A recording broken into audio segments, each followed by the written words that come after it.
Welcome once again to the Red, Gold, and Bold podcast. With you as always, Jeff Chadiha, Sam McDowell, Soren Petro. We're talking Rashee Rice. How can we not? We had something else planned, but we threw that in the trash because Rashee Rice has made his way into the headlines again. How should the Chiefs view Rashee Rice now? Is he going to be released? Are they going to keep him? Should they release him? What do they do for a replacement? Are there wide receivers out there? Is a suspension on the way for Rashee Rice? We're talking about all of it right here, right now, on the Red, Gold, and Bold podcast. You are listening to the Red, Gold, and Bold podcast, the most in-depth analysis of the Kansas City Chiefs on planet Earth, breaking down the Chiefs like no one else can. Red, Gold, and Bold is hosted by Jeff Chadiha, Sam McDowell, and Soren Petro. Jeff Chadiha is a senior columnist and on-air personality for the NFL Network and NFL.com. Sam McDowell is a columnist for the Kansas City Star. Soren Petro is the afternoon drive host of the program on Sports Radio 810 WHB in Kansas City. The Red, Gold, and Bold podcast is proudly brought to you by Gann Asphalt and Concrete, Kansas City's nationally recognized full-service paving and pavement maintenance contractor, making parking lot problems disappear in Kansas City since 1994. Free consultations, no commissions, in-house crews, and every project comes with a written warranty. Find them online at GannAsphalt.com or call 816-484-3338. Gann Asphalt and Concrete, one contractor, all things parking lot. Now, here are the hosts of the Best Chiefs podcast, Jeff Chadiha, Sam McDowell, and Soren Petro.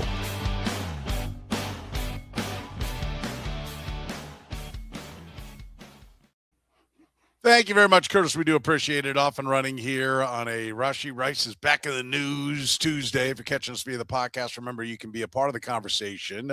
We roll live 9:30 p. Central Time on a Tuesday, 10 a on a Friday. And Rashee Rice violating his parole, headed to jail for 30 days. This puts them being the Chiefs in a bad spot. How should the Chiefs be viewing Rashee Rice now, Sam? Someone they can't trust. Look, I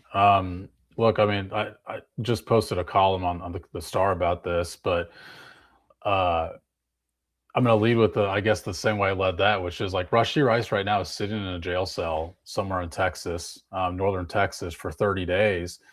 And it seems symbolic to me because he's all alone with his thoughts. And it seems like his own thoughts are all he's ever seemed to consider in these situations. This is a selfish decision. And the lack of severity of the crime, smoking pot, also correlates to me to the ease of which you can abide by the rules. He knew the rules and he broke them. And you no longer can say this is a guy who made a mistake as a 23-year-old or 24-year-old, wherever it was when he, drove his car 119 miles an hour down a Dallas highway. This is a pattern. And to me, all of that pattern fits into the same thing, which is a lot of these decisions, if not all of them, are made to give himself either a literal high or some sort of figurative high at the expense of everyone else. And the consequences that everyone else faces just don't seem to enter his mind. I like that. As a guy who can't be trusted, Jeff, that's a good way for it to be put by Sam. How do you think that you should be Rashee Rice now? A mistake. That for whatever thing that the high hopes they had for him, the promise he showed as a first-year player, everything since then has been pretty disappointing. And I was thinking about when I saw the story drop today about this, and then I always remember the look on his face when he walked away from that car after the crash, and just the sense of whatever, like he was getting away with something, trying to be too cool. And I think that's who he is. And look, there were red flags around him when they drafted him. There's been red flags that have popped up repeatedly around him. And I said this back on the draft day, that the biggest thing that I didn't like about them trading it for Mansour Delane was that it cost them a chance to actually go draft another receiver. And they've been betting big on Rashee Rice becoming a highly productive player for them. And they've made their own bet. Because whatever he is here, cut, suspended, whatever he's going to be, he's not going to be the player they thought he was going to be. And they have no backup plan. right now, and that's on them. Yeah. I do think, Sam, we talk about how they should view them. There's always the, what should the Chiefs do? What will the Chiefs do? Right. So this is how they should view them. I think they should view him as a guy who's not worth the trouble. You're dealing with a lot constantly with him. And it's one thing if you're 1,500 yards and 12, 14 touchdowns, which Tyreek Hill was with the Kansas City Chiefs, right? That's not what Rashee Rice has been. It's another thing if you're, virtually bulletproof, which largely Tyreek Hill was for this team. He was out there almost all the time. He also, for all the different baggage that he brought, wasn't being suspended all the time. And that's the other thing that Rashee Rice is bringing here. So we could talk about it. I mean, I think he should be viewed as a liability. I love the way you can't trust him. And availability is a huge part of what your ability is. And so if he has no availability, he needs to go. I think that's pretty simple. I don't even think it's a difficult decision. I think they should get to it pretty quickly. But what do you think the Chiefs actually do view him as? What does Andy Reid? What does Brett Veach? What does Clark Hunt? Let's be clear. That's the triangle of power. What do you think each one of those guys views Rashee Rice as we sit here right now, Sam? A headache. I mean, someone who's caused them a lot of frustration, which to me gets to the root of this is that Rashee Rice has embarrassed a lot of people. And I just don't think his actions have ever portrayed that he recognizes this is about more than himself. I remember in week 7 last year, after he comes back in the first game, he talked about the adversity that he had gone through. And it's just like, this ain't about you, man. I mean, there's people who are still feeling the effects of the 119-mile-an-hour joyride you took down a Dallas highway. This is about them. And now this is about those victims. This is about teammates who looked foolish at the time for wearing free 4 shirts and look even more foolish now. And this is about letting your team down now. There's a lot of people that vouched for Rashee Rice after the last incident, that stood up there and said that he's learned, he's matured, he's grown. He said that it was the start of the next step of his life. There's a team that drafted him and has stood by him through all of this. Like I said, there's those teammates who wore those shirts that was completely misguided. And, now they'll be wearing that for a lot longer. And this is how he repays them all, is by making yet another mistake. And again, like, I go back to this frequently on the car wreck, and it's applicable here, even though this is a much less severe crime. These are like long thought out decisions. Like, you go and rent a car, you establish that you're going to race your buddy down the highway at 119 miles per hour. There's so many chances to not do that. This is a thought out decision too. I mean, that this is part of the probation that you agreed to. And like I said, to me, it's the simplest of rules not to follow. And I think what Jeff said about the look on his face is very applicable here, that it's the attitude. The action is the attitude of someone who just thinks he's above it. Yeah, I do like what Jeff said about the look on his face. I mean, it was almost like it was one of defiance for sure. It was almost like, it's like they thought, everyone in the view of it, and I think everybody kind of had this, thought they were like shooting a scene of a movie, and they were the guys too tough to tame, and gonna just march right by everybody and off into the distance and head out, like there was some kind of music playing underneath. That was their march away. It was. I do want to come back, but I mean, does Andy Reid see him as a liability? Does Andy Reid, Jeff, see him as a sad case that he's trying to save? I mean, that's usually the position we hear coaches, and including Andy Reid. And I think many times it is. It's someone that sees an at-risk player or somebody who's had a tough go of it and that's making mistakes and has problems, and they want to try to save them. I also think that that's an easy cover, right? For he's got talent, we need him. Well, we're trying to help him, all this. What do you think? I mean, is Reid, is he buying this? Should this be? Is there, we don't know as much about Rashee Rice, the individual, as I'm sure at least Brett Veach and Andy Reid do. They're around him more. Definitely Andy Reid does. But do you think he sees him as a guy that there can be success with at some point? Oh, well, I think I'll push back a little on what Sam said. I think I think they're starting to see him as a headache now. But I think just the way they've treated. Oh, that's what I meant. Yeah, exactly. That's what I meant. I meant now. Yeah. Now. Yeah. And so, because I said before, they've had opportunities to address, let's have some insurance for this. Like, if you really don't trust him, you start looking for avenues to say, all right, we're not going to re-sign him. We're going to look for replacements. And they haven't done that. And so that to me should be frustrating as an organization. But I think, as Sam mentioned, those T-shirts, he's obviously affecting and infecting your organization because people like him, right? People are sympathetic to him within your locker room. And so the mistake I think Andy Reid has made, I think they see more talent in him than I think is really there. I think that's a big problem, that they don't see what he is as a player. But even more so, they don't recognize it's not 2020 anymore. You don't have a locker room filled with the kind of culture that can bring this guy into, help him mature and get away from this kind of stuff. You have the kind of locker room where he probably can make more guys feel like, oh, look, Rashee's really cool. He's doing this and that or whatever. And that happens all the time. I saw it happen in Dallas with the Cowboys back in the 90s. And it was fun when they were winning, they were disciplined. But as soon as they started getting a lot more bad character guys in, doing dumb stuff, it went off the rails. And so if I'm Andy Reid and Brett Veach, just as you had to have a tough conversation with yourselves after 6-11, you got to start having tough conversations about this and having these kind of guys around and these kind of problems, because they will keep you at 6-11. They will keep you out of the playoffs. It's not just about 15 anymore. Yeah. Great point about the culture. I mean, that's a great point. And I think the idea is, and I think here's the question. I mean, what do I've talked to enough personnel guys over the years in different spots that, they'll let you know and like, well, this guy's not curing cancer anytime soon, but we're not going to ask him to, right? Like, kind of, okay, here's the code. Or, yeah, there's some questions. I mean, we're going to have to keep an eye on him. Like they'll let you know what they're thinking. And they know this guy is a handful. They knew it when they took him. They've known it all along. They've stayed with him.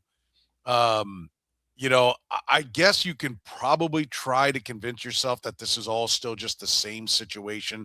This is still just the same incident. He made a mistake.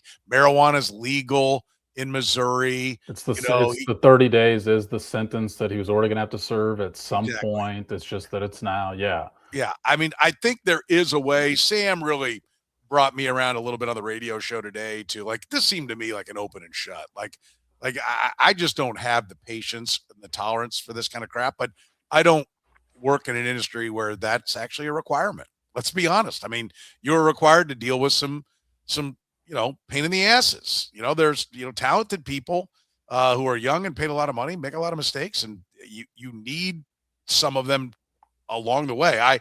For me, it's pretty easy. I would walk. I think if you do the right thing always, there may be short-term pain, but the gain long-term is immense. And I think that's how this should be viewed. But I think it does bring us back a little bit, Sam, to like, what is the window here? If Andy Reid's thinking I got 1 or 2 years, and now he's going to go a year without what was going to be his lead wide receiver. I don't want to call him a number one wide out because I don't see him as a number one wide out, but I definitely see him as their best wide receiver. And if he's thinking, well, I'm only thinking 1 year or 2 years, and now this is going to put me behind the 8 ball, then I don't think you make that decision. And I think it's also a reason why you need to be very careful if you're Clark Hunt and Brett Veach about the situation that your head coach is in. And maybe this is one that he doesn't get to make the call. Yeah, I mean, the Chiefs have cornered themselves into a bad spot here. I mean, they did that throughout the entire offseason when they determined that wide receiver was not a position they needed to address until the 5th round of the NFL draft. And other than that, it was run it back without, by the way, the guy who led your team in receiving last year. And look, I mean, at the end of the day, the Chiefs are not unique in prioritizing winning at the expense of prioritizing having the best 53 men in America play on your team. Like, this is NFL culture. And what the Chiefs did, though, was not only deprioritize having the culture that Jeff mentioned, but they also made a bad football decision by putting all this on Rashee Rice. He's played 12 of the last 37 games for the Chiefs.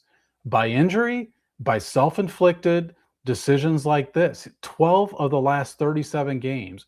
And they decided to roll in to May after the draft, after free agency, obviously, and determined that They were good at wide receiver. And I think of all the emotions that the Chiefs should be feeling, the one absolute inexcusable emotion to feel is surprise, because he has taught you throughout the last 2 years that he's capable of making bad decisions.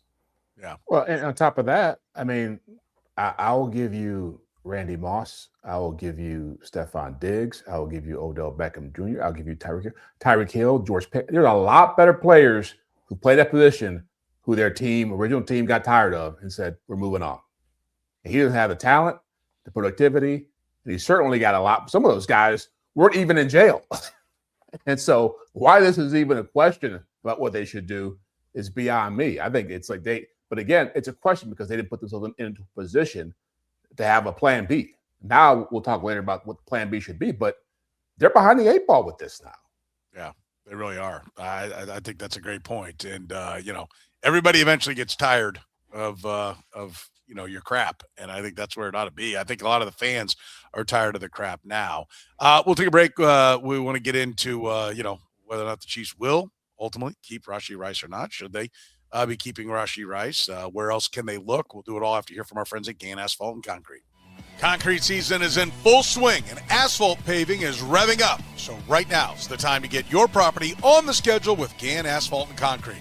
Whether you need new concrete work, a parking lot repaved, crack filling, seal coating, or full asphalt installation, their experienced crews handle it all right here in Kansas City. Don't wait until the rush hits. Call today for a free bid and secure your spot before the calendar fills up. Get the process started right now at GannAsphalt.com. That's GannAsphalt.com. Gann Asphalt and Concrete. One contractor, all things parking lots. Italian Delight was the first restaurant to bring true New York-style pizza to Kansas City almost 50 years ago. They sell whole pies or pizza by the slice, or enjoy their classic strombolis, calzones, and sausage rolls. Sandwich lovers, check out their lineup of hot and cold subs, the combo, the meatball, or the Philly cheesesteak, just to name a few. And don't forget the pasta. Their famous lasagna and classic chicken Alfredo always hit the spot. If you're hungry for lunch, check out their daily lunch specials, starting at under $10. Italian Delight can even cater your next work function or party. Dine in, carry out, or delivery, it's Italian Delight. Located just 3 minutes east of Kansas Speedway at 8145 State Ave in KCK. Check out the menu and order online at ItalianDelightKS.com. Kansas City's own Italian Delight. All right, how about it? When it's all said and done, will the Chiefs keep Rashee Rice, Sam?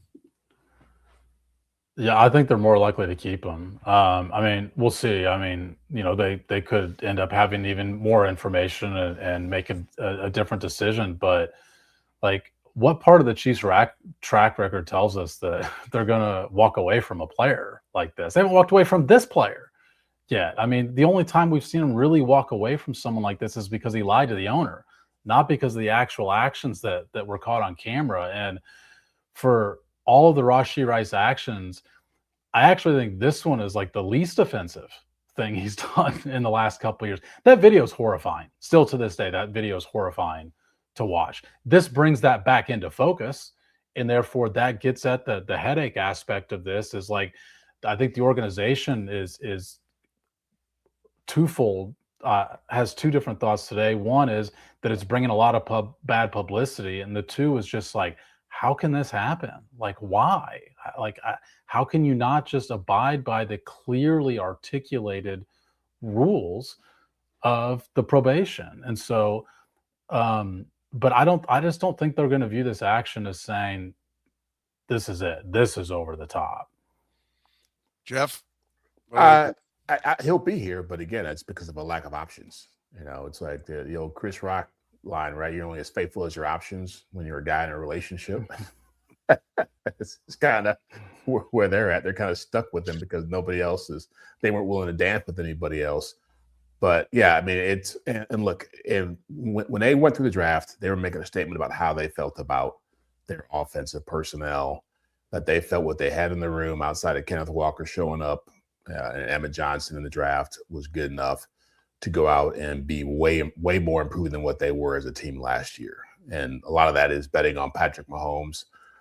But it's hard to see a world where they can go out and find somebody who can give them what they think he can give them. It's still, even if you're talking about a more accomplished player, a veteran player, an older player, they still have to come in, learn the offense. We saw how it went with DeAndre Hopkins, so it's not a plug and play type situation for players out there to just come in here and do that move. So I'm sure they feel like they're stuck with him. And however this plays, and I'm convinced he's going to get a suspension out of it, and we'll talk about that as well. But yeah, getting rid of him is not going to be easy for a team that wants to rebound from last year. If you're going to wear the bad pub, Sam, as they've been willing to do in the past, should they get rid of him? Or if it's like, listen, this is how we do business. Get over it. You're going to buy the tickets anyway. You're going to bitch and moan, but you're all going to watch and you're all going to buy the tickets.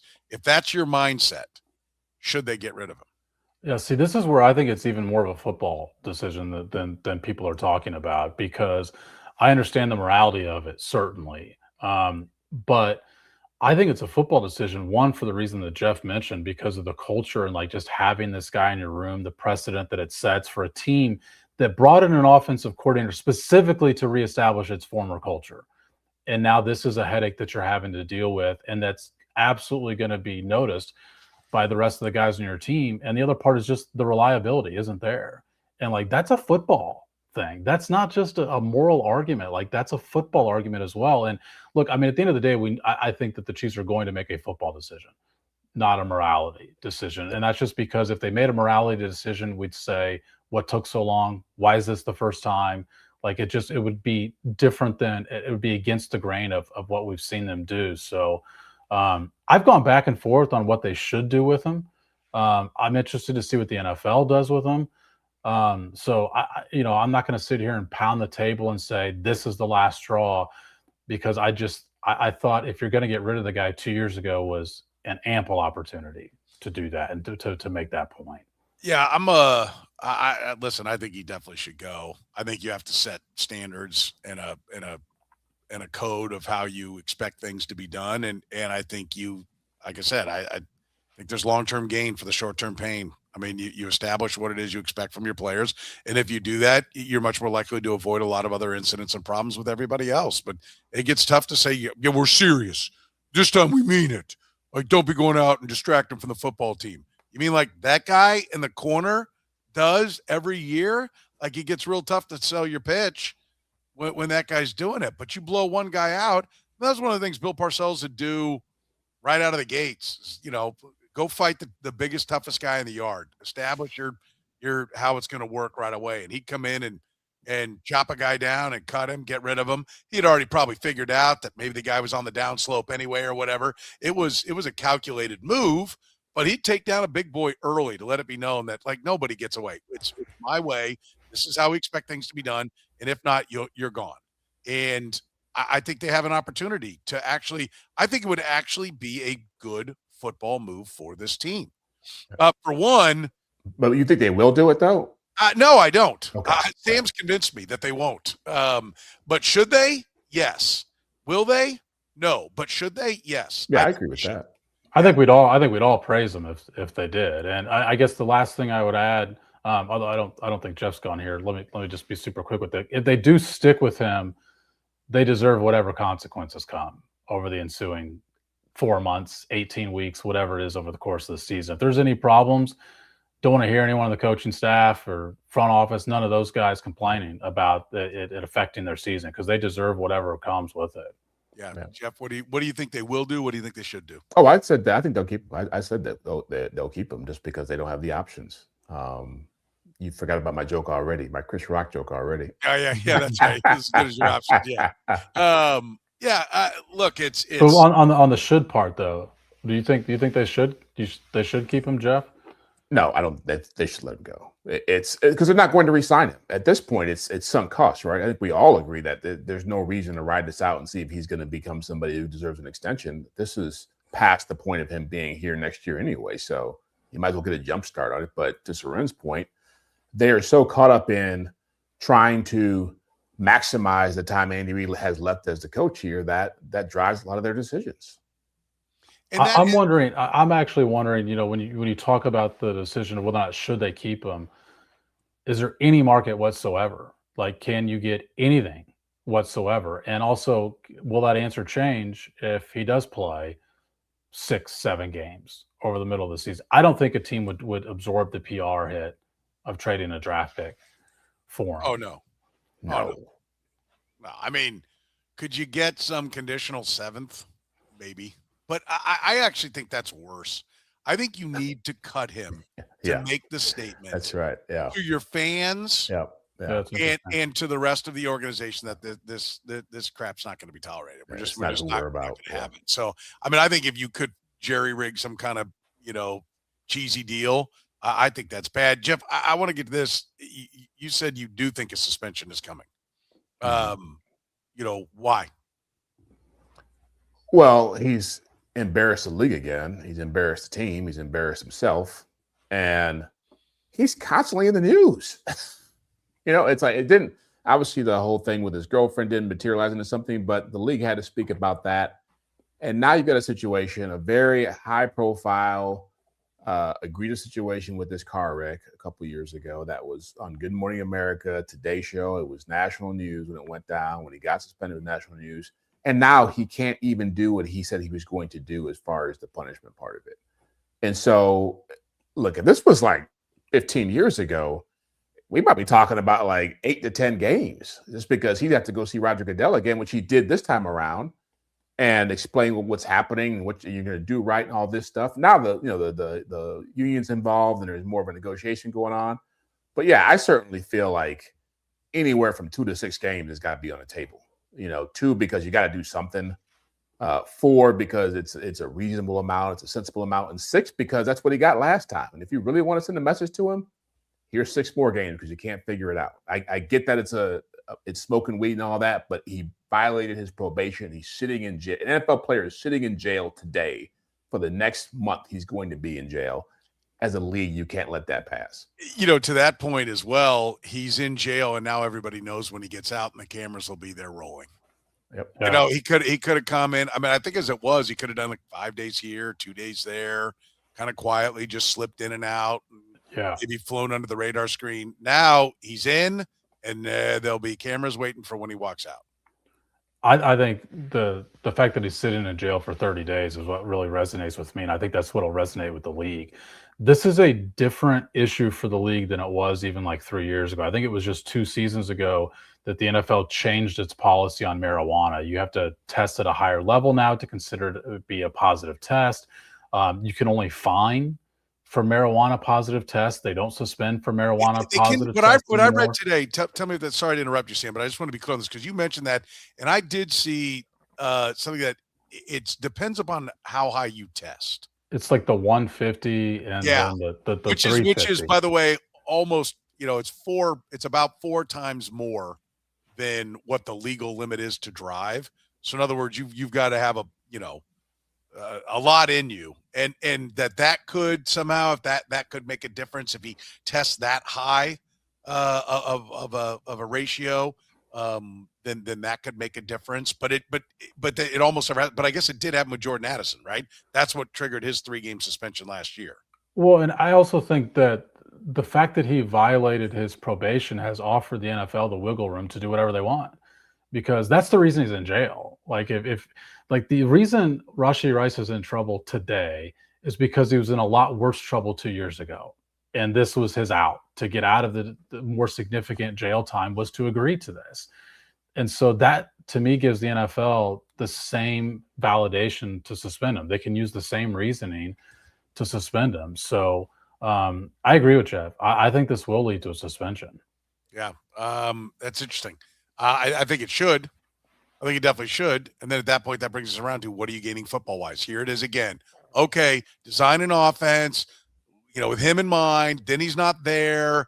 And then so let's figure out how to play without him. I mean, did that contribute to why they sucked coming out of the gates, Jeff, in last year with dealing with all that?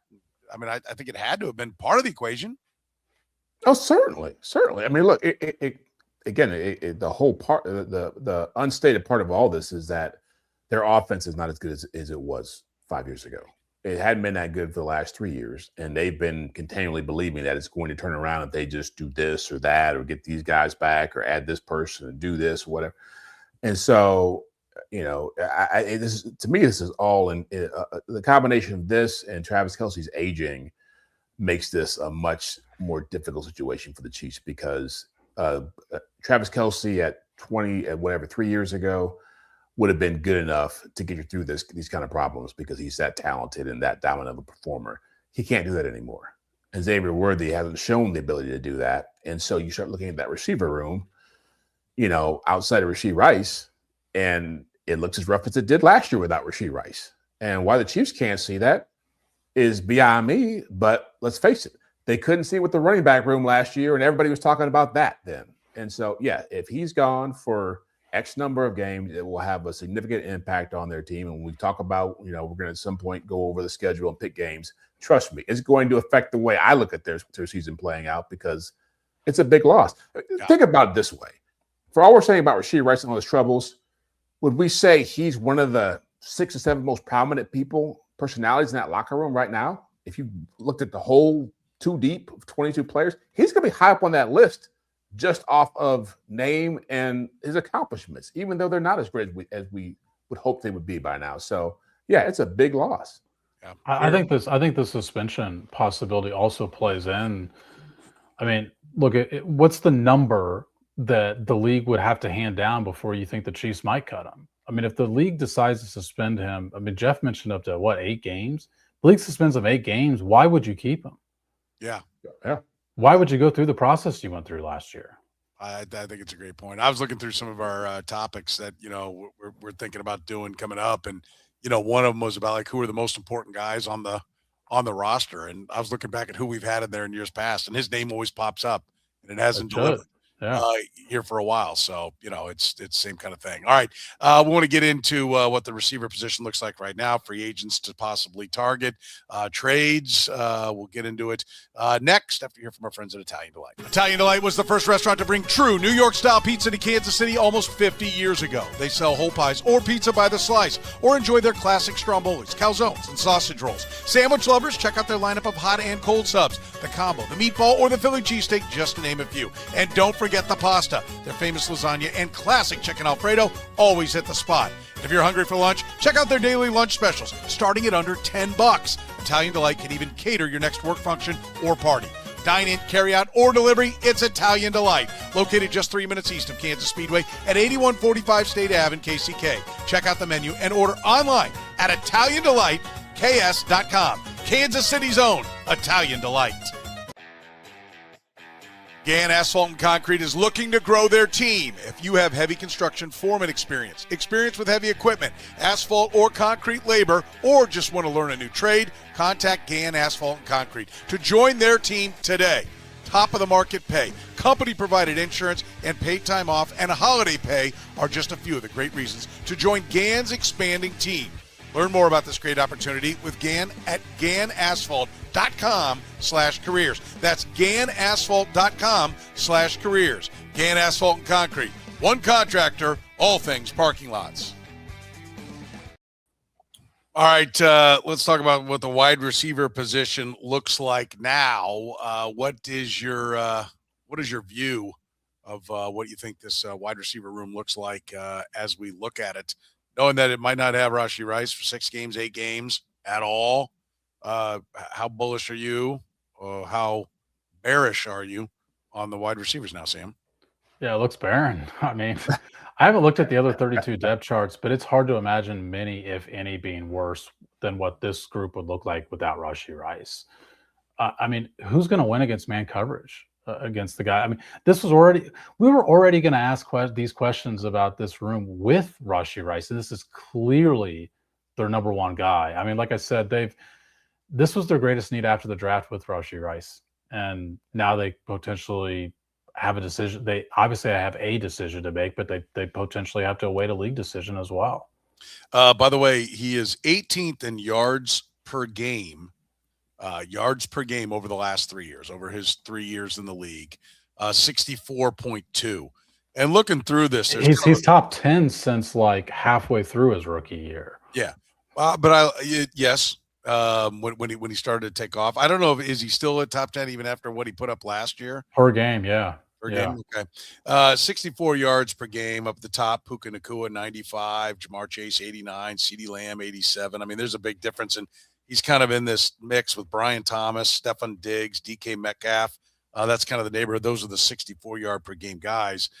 Jeff, that's what they're taking away. That's what they're losing. Now, he does have one of the lowest total yardage figures, as Sam pointed out. What is it, 12 games out of the last 37 that he's played? He hadn't played much. So what does this wide receiver room look like to you now? Yeah, the word Sam used, barren, is accurate. It's disconcerting. I would use that word as well, because this again goes back to how have they developed this position over the last few years, what have they relied upon, how have they evaluated talent, and you start looking at Xavier Worthy, Tyquan Thornton, Cyrus Allen, the guy last year, I can't remember his name, Jalen Royals. Yeah. And it's not, you got two guys who haven't played at all. You got one guy who just runs deep routes, and you got Worthy, who is, I don't know what he is right now. He's a fast guy who averages 11 yards a catch. And so that's not going to get it done against a team, against the schedule they're going to play against. They're playing against some of the best defenses in the league, some of the best secondaries in the league, some of the best pass rushes. And I just don't see how what they've got in that room right now. Even Rashee Rice, it was going to be a challenge. But you start looking at, they're not beating Seattle with that bunch. They're not beating the Rams. You think Trent McDuffie and Jalen Watson are going to be concerned about that group when they match up with them? That's not happening. Patrick Surtain, those guys are not going to be concerned. And so you start going down the list of teams that they're going to see. Where are the wins coming from? And it's not, again, there's a lot of questions about this team already going into this season on the offensive side of it. And him potentially being gone a certain amount of time is just going to add to that consternation. Yeah, they just haven't really been able to hit on anybody big. Their high picks, Rashee Rice has been the best of the bunch in the second round, and he was a player that was better than his draft position. He just came with all the risks. He's shown all that. Xavier Worthy was a one-trick pony. They haven't been able to turn him into anything really major. And then, this is the point, and I don't like bringing it up, but when you could have taken a wide out in the third round instead of Wanya Morris, right? They're like, you can play that game all day. Everybody misses somewhere. I think I wonder even a little bit about the miss on Jaden Hicks because he was a guy that a lot of people thought could solve some problems for him, but they had to go out and sign a veteran safety, right? So instead of putting money towards wide receiver and free agency, they're putting money towards a safety and defensive backs and a number of the other late corners didn't hit. So they're making moves for defensive backs. This is also second round pick on Sky Moore. This is also third round pick trade for Kadarius Toney. You kept around for these guys they kept buying into that just haven't turned out. This is like a longer deal, a longer term effect than just him. That's Rashee Rice. Yeah, that's a great point. It is. Is there anything in free agency that should wet their whistle as far as if they would say, let's eject and go another direction? Has anybody got a name they want to lob out there as a distinct possibility? I think the time's passed. I mean, and I think they should still try and scour the market and see what's available and the price tags of certain guys. But you can't pour in $10 million or $8 million to like Keenan Allen or something like that. I also, and I mentioned this on your show today, Soren, I think it'd be hypocritical to bring in Tyreek Hill, and if you're going to move on from Rashee Rice, then say, welcome Stephon Diggs. Stephon Diggs. Yeah, same answer. I guess the one name that I think would be interesting, dependent on the price, if you get a Hollywood Brown like incentive laden deal, might be Deebo Samuel, who I think is slow, by the way. Yeah. But he plays a lot. Yeah, he plays a lot in this. But my point is in saying this is that Rashee Rice is not a speedster. Deebo Samuel plays a lot in the slot. He still had almost 500 yards after the catch last year. He's not going to be what Rashee Rice is, but I think he's the one guy I kind of look at and say, yeah, for the exact position that Rashee Rice plays, maybe you can get 500 yards out of him. But you're not finding a 700-yard receiver out there right now. I'm with you. I think Deebo Samuel is the guy that looks like he could fit the bill the most. if they're going to come at I don't mind Brandon Cooks. I mean, it's not a direct replacement for the type of receiver that he is, but he played for a little over the league minimum last year. At least that was the number with Buffalo that I'm looking at. Gabe Davis is young. Jahan Dotson is young. But I mean, I think you're talking about throwing a real low ball offer and just trying to strike gold with someone that ChadO'Shea basically recreates. I mean, I think you're asking somebody to really make chicken salad out of what comes out of the other end, right? And I think it's going to be tough, whether it's the age and beat up status of Deebo Samuel or just guys that have proven for 3 or 4 years they can't really be complete wide receivers. I mean, Gabe Davis had a big game against the Chiefs, and that got him a big contract for the Jaguars, and they immediately went, oh, what is this? And then he went back to Buffalo where you're like, well, at least they know him, and they couldn't do anything with him. So, but he is only 27 years old. So, maybe you take a shot and say, okay, we'll try it and look at it different and see. Trade? Well, that's what I was thinking. I was going to say maybe you get into the season and you get to a place around midseason when you're like, we got to do something, and maybe it's Brian Thomas has not been a favorite son in Jacksonville. He's a former first-round pick. He's a guy that could possibly move the needle if you wanted to do. I mean, he's obviously not a great player, but he's a first-round guy and talent. There is Brandon Ayuk is worth watching to see what happens. You wouldn't want to take on this contract, but the Niners he's not going to play for them anymore. And at some point, they're going to have to decide what to do with him. Maybe he comes free and you can work out a deal with him, but it's going to have to be a deal like that. And it's going to have to be later in the year. They're going to have to start the year without a viable option for Rashee Rice because it's just teams know what he is now. He's damaged goods. Who's giving you a deal on that? Yeah. You see any trade possibilities, Sam? No, and I actually think it'd be a mistake to send away future assets just because I don't think this team is one middling receiver away from being a good offense. Yep. And so I just don't think it'd be wise to trade away future assets in order to have the illusion of solving a problem, but not the reality of solving it. Is Brandon Ayuk middling? He's a middling personality, apparently. Yeah, that's sure. I mean, he is, I'm looking here. He was 10th at 75 yards per game on his catches. I mean, he doesn't have a lot of games played either. That's a problem for him as well. I mean, the post-season, meaning after the season, not playoff, comments that were coming publicly, like on the record from Kyle Shanahan and John Lynch, I hadn't seen anything like that on a player. That basically is like, they looked at each other like, I couldn't get a hold of him. Could you get a hold of him? I texted him. You texted him. I called him. You called. We don't even know where this guy is. Like, it was just bizarre. Yeah. They're also the guys that gave him an extension. That's pretty interesting. And, George Pickens, that's what fans are going to do. Oh, he had a big year. He's available. The Cowboys will, and I'm with you. I don't think you need to go down the road of another headache, and you really miss the opportunity to go after somebody already. Let's finish with this, I guess, and that is, what should the Chiefs learn about the whole Rashee Rice saga? What should whether it ends now or it ends next year? I don't think anybody sees it going beyond about the next. What do we got? 7 months, 8 months. What's the lesson here? For Brett Veach, for Clark Hunt, Andy Reid, if there's still time to teach the old dog? I think it's to put their words into practice. I mean, they constantly talk about prioritizing guys who love the game. And what they mean by that is guys who won't make decisions that cost them the game, that cost them the ability to play the game. We heard Brett Veach talk about that ahead of this year's draft in a way that I hadn't heard him before, where I actually thought he was referencing some of these issues and the headaches that they brought and thought we've got to move past that and just have guys who at least know we're going to be in the building and set a better culture. So that's where I stand on what they could learn from it is just, you said it for the longest time, put it into practice. The lessons, Jeff, are? I think they're twofold. One is just that, and I said this earlier, that they can't take the kind of gambles on high risk dudes that they used to take.